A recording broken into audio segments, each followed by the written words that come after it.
करा सकेगी। अगर कोई स्कूल मंजूरी के बिना फीस बढ़ाता ₹10 तक का जुर्माना लगाया जाएगा।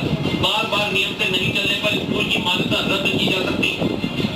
स्कूल की फीस बढ़ाए जाने के लिए कुल 18 पैरामीटर तय किए गए, जिनमें स्कूल इंफ्रास्ट्रक्चर की दुरुस्ती, एजुकेशन के स्टैंडर्ड की बढ़ोतरी जैसी शर्तों के कारण किनारे होंगी। कोई भी स्कूल फीस न भर पाने का तर्क देकर किसी भी छात्र को ना तो पढ़ाई करने से वंचित कर सकेगा और न ही उसे ट्रांसफर सर्टिफिकेट लेने से रोक सकेगा।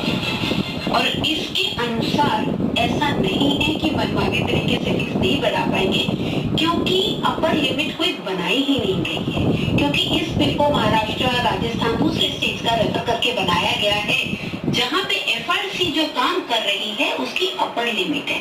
वो महंगाई दर के हिसाब से वो लोग काम कर रहे हैं। दिल्ली में अपर लिमिट नहीं की गई है। यूँ तो इस बिल के लागू होने से पेरेंट्स को राहत मिलना है, फिर भी इससे जुड़े कुछ सवाल, इसका समाधान जरूरी है।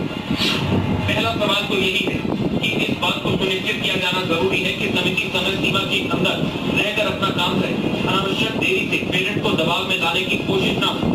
समिति में टीचर और स्कूल प्रशासन मिलकर पेरेंट्स की आवाज न दबा सके।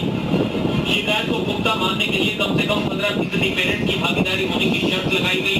15% पेरेंट्स का साथ आना कई बार मुश्किल हो सकता है। चौथी समस्या की बात करें तो कुछ पेरेंट ग्रुप की शिकायत है, ये बिल को ड्राफ्ट करते वक्त उनकी राय नहीं दी गई।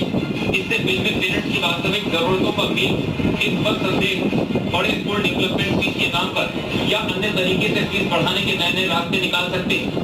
इन आशंकाओं और चुनौतियों के बावजूद इस विधेयक के प्रभावी होने के बाद स्कूल प्रशासन की नीतियों में पेरेंट्स का रोल बढ़ेगा और बच्चों के हितों की सुरक्षा होगी, इसमें दो राय नहीं है। Bureau report, Zee Media. कहा जाता है कि back bencher silent in class, loud in life, यानी बैक बेंचर्स क्लास में भले ही शांत रहते हैं लेकिन जिंदगी में उनकी आवाज सबसे बुलंद होती है। लेकिन अब सिर्फ जिंदगी में नहीं, क्लास में भी ऐसे बच्चों की आवाज बुलंद नजर आई जिन पर बैक बेंचर होने की तौबत लगती थी, क्योंकि अनंतनाग के स्कूल में अब कोई भी बच्चा बैक बेंचर नहीं रहे। इस स्कूल से बैक बेंच के सिस्टम को ही खत्म कर दिया गया। चाइल्ड साइकोलॉजी पर बड़े शोध के बाद स्कूल की प्रिंसिपल ने यह फैसला लिया और बच्चों पर इसका सकारात्मक असर भी देखा जाता है। अगर आपका बच्चा स्कूल जाता है या आप खुद एक टीचर है तो आज कश्मीर के स्कूल की अनोखी पहल आपको बहुत ध्यान से